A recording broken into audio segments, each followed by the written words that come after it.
we're excited to see what you guys come up with as you move forward. But like I said, team is. I'm gonna be predicting the story of the next game. Just watch, man. I'm gonna be predicting it, man. Oh, Eric, you don't understand. I wasn't joking when I said I would predict the story of your precious little game. You think I need leaks to know what the story will be? I only need to use my Sherlock Holmes-like reasoning to decipher the secrets of God of War. So now do you believe me I will predict the story? No! Hey, how's it going, guys? Kaptain Kuba here, and today I bring you the video I've worked the hardest on this channel, my story prediction for God of War Ragnarok. About a year ago, I made this video predicting 5 story moments of God of War Ragnarok, and in the intro I said this. I know you guys have been requesting a full storyline prediction for God of War Ragnarok, but I found out really early that writing a story for a game is not easy. So instead I decided to make a top 5 story predictions for the game. So yeah, this time I didn't just list a few predictions and called it a day, because this time I wrote what I think it's a pretty mediocre story. Now, lately I've been getting a lot of comments from God of War fans saying how I should stop spoiling the game. And while I find those comments very flattering, I'm not gonna kid myself. I'm not a writer. I'm just a fan of the series like you guys are, who finds making these videos very entertaining. And apparently so do you. So after watching this video, I encourage you to do the same. Try and write the story for the game. Mainly so you understand how difficult it is. Writing a story for a game is not the same process as writing one for a movie. The biggest problem I had was taking gameplay into consideration. For example, there's no way Atreus is going to die in the first few minutes of the next game because he's an integral part of gameplay, and his death would simply throw a monkey wrench at the gameplay designers. This is something I tried to avoid at all costs, but messed up a few times in the prediction. I also can't predict how certain characters will behave since I don't have enough information about them. I know what Kratos and Atreus' goals are, and I know a little bit about Tyr, but characters like Angrboda and Durlin are a mystery to me. You will see in this video that I gave them a minimal role, and that's because they've just been announced, but I'm sure the roles in the story will be much bigger. And lastly, you will hear me mention the word MacGuffin a lot. These are items or objects that serve to keep the plot moving, but could have been changed with anything else. An example of this from God of War 2018 is Thamur's chisel. This item was important to the plot of the game, but it could have been changed for anything. Thamur's thumbnail, Helheim magical icicles, Fenrir's solidified fur. God of War Ragnarok will have these items, and there's no way in Hades I'll be able to predict them here. The point of this introduction is to thank all of the talented writers at Santa Monica Studios for their hard work, and also to calm down all of those who think I'm spoiling the game. There's a lot we still don't know. I'm just a fan who tries to understand these characters as much as I can and come up with a fun video for you guys to watch. But come back to this video after the game releases and hopefully I get some predictions right. So with that out of the way, let's get started. I present to you my God of War Ragnarok prediction. Now, I have a bit of an odd intro for the game. All God of War games include Kratos' face in the main menu, or in the case of God of War 2018, all of Kratos. After starting a new game, the camera usually zooms out and the adventure begins. For God of War Ragnarok, I think the first thing we'll see is a lake with a burning ship in the distance. Once we start the game, the camera is going to zoom out, revealing a number of Asgardian gods mourning the fallen Baldur. At the front, we will see Freya and Odin. Freya will say something like, "He killed our son, Odin." Odin will console her and tell her, "We will kill this foreigner god. Let's put aside our petty differences and take down this threat together." And just like that, Odin will remove all of Freya's curses. With her fighting spirit back, she can keep the promise she made to Kratos in the first game. Now, because this game will have no cuts in the camera just like the first one did, I had to come up with a clever solution for cutscenes that don't involve Kratos nor Atreus. So my idea is to use one of Odin's ravens as a scene transition. So in the case of this cutscene, the camera will zoom into a raven as it's taking flight. We will follow the raven until it arrives at Midgard where Kratos and Atreus are. I'm not sure if this is possible with the PS4, but this is the idea I'm sticking with for the moment. Now we take control of Kratos, who is out with Atreus hunting and clearing out the forest of monsters. All of this time, Kratos will teach Atreus how to keep his rage on check because it could be very dangerous. Remember, rage can be a weapon, if you have control over it. Atreus, on the other hand, will want to leave Midgard, wanting to learn what his purpose in life is. Kratos and Atreus continue clearing out the forest, but are interrupted by Freya. But because she hasn't fought anyone in a long time and attacked them without any strategy, she will lose this fight.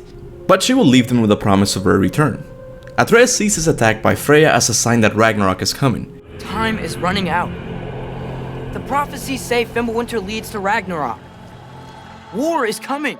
Kratos ignores him and they continue clearing out the forest. Upon returning home, Thor shows up. Are you a calm and reasonable person? He will demand that Atreus comes with him to Asgard. Kratos will obviously say No. and a fight between the mighty gods will begin.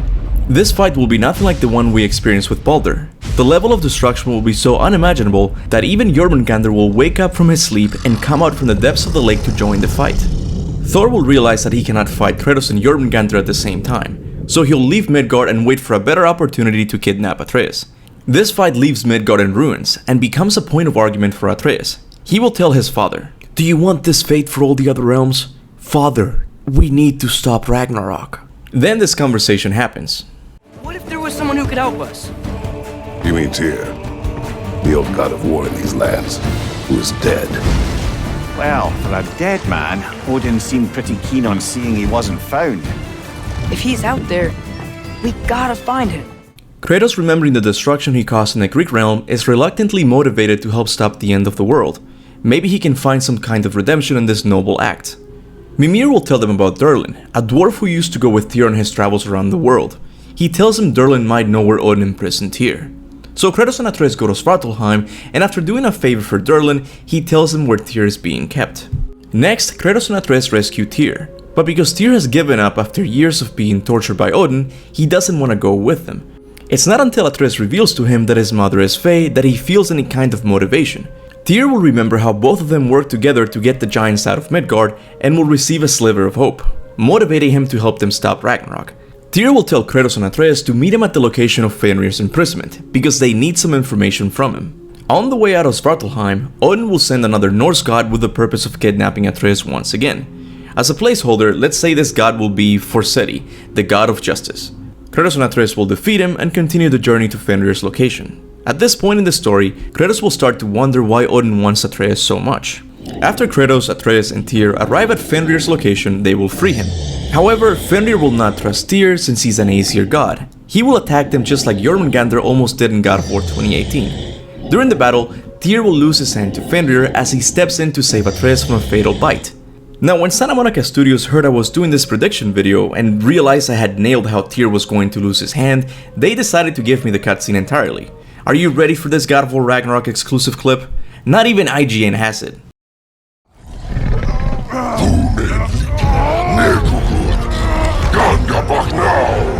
Let him go!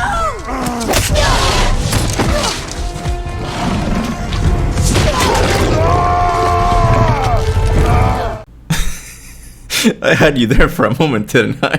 Anyway, before Fenrir can finish Tyr, Atreus will magically communicate with him and tell him they're on the side of the giants. This starts to calm Fenrir down and the fight eventually comes to a stop. Kratos will say to Tyr, Tyr, you have my gratitude for saving my son. I'm sorry about your hand. Then Fenrir will tell Atreus, "You must go to Jotunheim. Our kind is our best hope at stopping Ragnarok." Then Kratos will reply, There is nothing in that realm. to which Tyr will reply with, "That's one of the measures I took in case Odin made it into Jotunheim. That Jotunheim belongs to a lost history. All I know about that history is that Odin won, but he won't this time. Here, use this spell. It will reveal the true Jotunheim." Kratos and Atreus go to Jotunheim and use the spell Tyr gave them to reveal a Jotunheim full of life.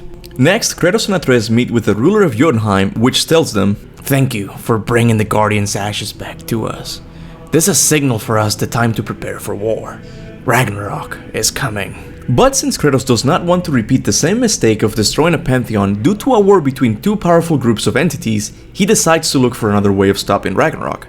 So he replies to the ruler of Jotunheim with, War is not the only way.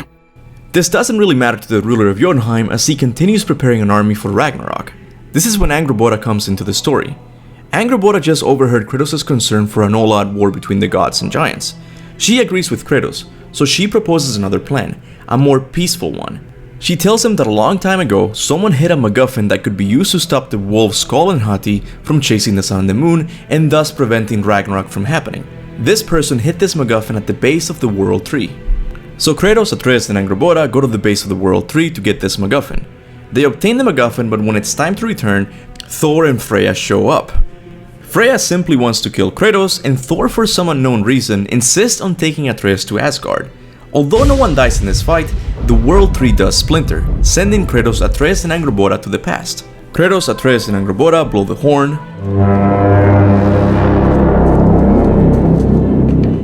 and ask Jormungandr how to get back to the future.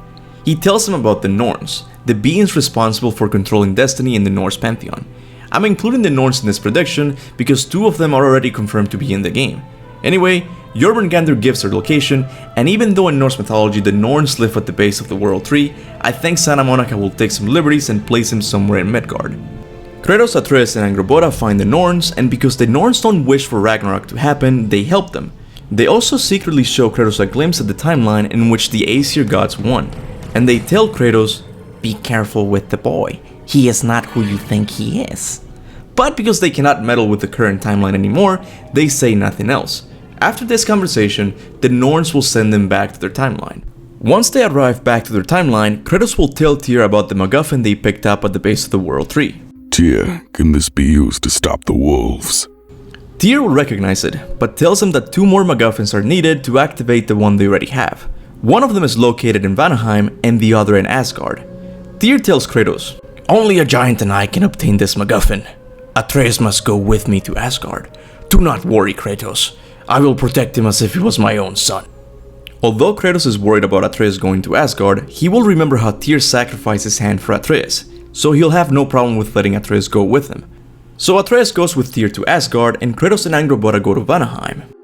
While looking for the MacGuffin in Vanaheim, Kratos and Angrboda unintentionally help the Vanir gods take down an army Odin has stationed there.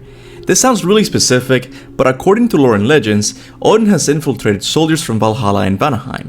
Kratos and Angrboda will unintentionally help the Vanir gods by killing the Asgardian god or goddess in charge of the army stationed there. For now, let's just say that this god is Odin's son Vidar, the guy with the magic shoe. Now we get another Raven transition that takes us to Atreus' location.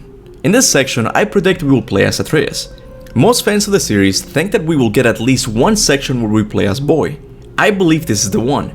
Anyway, Tyr and Atreus look for the MacGuffin in Asgard, and along the way Tyr will teach Atreus how to use his shape-shifting powers, and also the importance of putting people before himself. Now Atreus is more determined than ever. His purpose in life is to stop Ragnarok and save the people of the Norse realm, no matter the cost. Now we get another Raven transition to Vanaheim. Kratos and Angrboda will obtain the MacGuffin, but Freya will once again show up, now with her full Valkyrie armor. Kratos and Angrboda will fight Freya, but the fight will be stopped by her fellow Vanir gods who hate her for marrying Odin, and also feel like they owe Kratos a favor for helping them take down Asgard's army stationed in Vanaheim. Another Raven transition to Asgard. Tyr and Atreus will retrieve the MacGuffin, but before leaving Asgard they will have to kill Heimdall. Tyr will use his experience and fighting skills as the God of War, and Atreus will use his new learned shape-shifting powers to take down the mighty Asgardian god, who will not let them leave the realm. At this point in the story, Tyr will begin to wonder why leaving Asgard was so easy, since the All-Father's main goal is to kidnap Atreus. This will come into play later. For now, just listen to what Mimir said in the trailer. Odin's got tricks up his sleeve we haven't dared to consider. Kratos and Angrboda, as well as Tyr and Atreus, will regroup in Midgard to form a plan. They combine the 3 MacGuffins and finally have what they need to stop Skoll and Hati from chasing the sun and the moon. All they need to do is head over to Odin's throne room to activate it. If they are successful, Ragnarok will be prevented. While heading to Asgard, Kratos and Atreus feel the earth shake. The giants are marching towards Asgard to meet their fate. And I mean all of them. Jormungandr, Fenrir, Hel, Surtur, every single giant is marching towards Asgard. Ragnarok is coming. Kratos and Atreus need to stop the wolves before the battle begins. They finally meet up with Tyr and Angrboda in Asgard, but while looking for the throne room, Tyr and Angrboda are trapped by a magic spell Odin left behind. This magic spell leaves them unable to fight. While Kratos and Atreus are trying to free them, Thor shows up. And this is the battle we've all been waiting for. This fight will leave Asgard almost in ruins, but Kratos and Atreus are eventually successful and they kill Thor. Kratos and Atreus rescue Tyr and Angrboda and they continue the mission. But something happens along the way, and Atreus and Angrboda get separated from Kratos and Tyr. The 2 gods of war continue with their mission and finally come face to face with the Old Father. Kratos and Tyr will tell him how they have already won. We have what we need to stop the wolves from causing Ragnarok. And this is when Odin will reveal a plot twist. Sure, the wolves signaled the start of Ragnarok, a battle that will leave all the realms in ruins. But I'm not interested in saving Asgard, Jotunheim, or any of the realms. I want to rule the entire world. But to do this, I will need the help of Loki. Odin will show Kratos and Tyr a glimpse of the first timeline, all of the giants dead by the hand of Loki. In this timeline, Odin was successful in killing Kratos and kidnapping Atreus. He cultivated his anger, and when Loki was ready, he unleashed him on the giants. This is why the world is unbalanced whenever Atreus gives in to his anger. It's all you ever talk about, over and over. Do something about it or shut up already. I see. Yeah! We're sick of hearing about little people's little problems! Anyway, Odin will continue his villain speech with, This time it took the death of my son Baldur to reach this outcome. But know this, no matter what you do, it always comes to this. Loki unleashes chaos on the world just like his father, and I get to wield it. Now while this conversation is going on, Freya will be watching from the shadows, and it will once again remind her of Odin's manipulative nature. This will make her question her actions up to this point in the story. So after Odin finishes telling them about his plan, Tyr will come to the realization that Atreus must die. This breaks his heart as he has grown fond of the boy, but understands it must be done for the good of all the realms and more importantly, the world he loves so much. Kratos will stop him and simply say, No, you will not kill my son. Kratos and Tyr will fight and this will result in Tyr's death. As Kratos deals the final blow, Atreus and Angrboda will come into the room and they will see Kratos killing Tyr. Atreus will cry as he holds Tyr's dead body. The camera will shift to his side, revealing to the player that this was what the Jotunheim mural foretold, the death of Tyr. All this time, Odin is laughing maniacally about what just happened. Both Kratos and Tyr fell into his trap, because Loki is once again given into his rage, just as he planned. Remember what Mimir said? Odin's got tricks up his sleeve we haven't dared to consider. Anyway, Atreus will use all of his new powers to fight his dad. Kratos, not wanting to kill his own son, will not fight back. But before Atreus gives in to his rage and kills Kratos, Freya will come to her senses and stop him. She will push him away and say, "No, child." As Atreus charges towards Freya, she will use a magic spell that would leave Atreus unconscious. Freya! Odin will exclaim, What? How can this be? This is not what's supposed to happen. Loki always gives in to his rage. to which Kratos will reply with, Fate. Fate is another lie told by the gods. Odin will open a portal to another timeline in an attempt to escape. Kratos will follow him to make sure he won't be a threat to anyone in the future. When Kratos steps through the portal, he sees chaos all around him. Ash falls from the sky, rivers run red with the blood of fallen giants and gods. In this timeline, Ragnarok was not stopped. I imagine this last mission will look something like the introduction to God of War 3. Kratos looking for the Old Father, while in the background we see Thor fighting Jormungandr or Vidar killing Fenrir. After a while of fighting regular enemies, Kratos finally catches up with Odin. And this is when the final fight of the game will take place. These two gods have a lengthy fight, but Kratos eventually kills the Old Father and he drops his weapons. Now Kratos will look at the distance and he will see someone familiar, his wife Faye. And we the players finally get to see this elusive character. Kratos knows this isn't his Faye, this one belongs to another timeline, one where she never laid down her weapon. But he doesn't care. He picks up his blades of chaos and gets ready to defend the love of his life. But before he can do that, the Norns open a portal back to his timeline. Faye is in the past, Atreus is his future. So Kratos steps through the portal and uses the MacGuffin they had previously built to stop the wolves from catching the sun and the moon and thus preventing the Battle of Ragnarok from even starting. The skies will clear, leaving both giants and gods to lay down their weapons. Ragnarok was stopped. Kratos will turn around and see Freya and Angrboda tending to Atreus' wounds. Atreus will stand up and look at his father. Kratos will say to him, I have spared you an endless amount of grief. In time, you will understand. "No! You robbed me of my purpose. I was supposed to stop Ragnarok, not you! I cannot live in your shadow, father. I have to move on and find who I am. This is goodbye." Goodbye, my son. Now this is where I'm going to stop my prediction, because if I am correct and this is how the game will end, with Kratos and Atreus separating, then this is a big problem for the new God of War gameplay formula. Some of you might already know what I'm talking about, but that's a discussion for another day.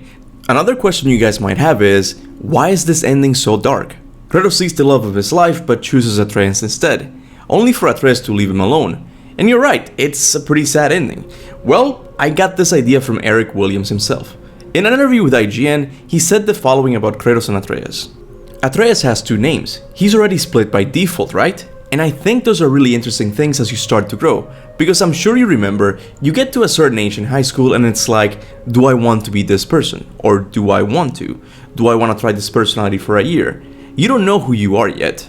Somebody that's already grown, they can sympathize with that. But they're also like, oh man, you're going to make a lot of bad mistakes that I could tell you about. But me telling you, it's just gonna make you wanna make them more. I got to just let you do it. But I also don't want to watch that happen. So that's kind of what Kratos is going through. And that's why I decided to end my prediction with this line. Goodbye, my son. So there you have it, guys, my story prediction for God of War Ragnarok. Like I said at the beginning of the video, this will most likely be wrong. There were things I didn't include in the prediction because I simply didn't know how to, like Freya telling the giants about Asgard's weakness, or what Angrboda says in the trailer. You'll get your answers soon enough. Well, some of them. At the end of the day, I'm just a fan of the series who can't wait to see the conclusion to this amazing story. So please, make sure to leave your story predictions in the comments section below. Now before I go, I want to give a big thanks to Why Hedgehogs Fly for helping me with the voice of Kratos and Odin. Yes, believe it or not, Christopher Judge did not answer my phone calls, so I had to get the next best thing. This guy's a really talented voice artist, and he doesn't just do an amazing Kratos impression. This is his take on Marvel's Thor. Finally, it is time for macaroni. Hello, Phil. I am not sure how far away you are right now, but am I loud enough? So if you need a talented voice artist for your videos or projects, just get in contact with him through his Twitter or his YouTube channel. I'll leave both of his links in the description of the video. Now as always, I want to give a big thanks to all of my members for supporting the channel monthly. People like Camby, Nathan Smith, and Phantom Knights, to name a few, are a big reason why this channel is still alive. I really couldn't do this without your support, so thank you from the bottom of my heart. I would also like to thank everyone who likes and shares my videos. It doesn't seem like much, but it really does help. And with that said, thanks for watching, and remember, go forth in the name of Ragnarok.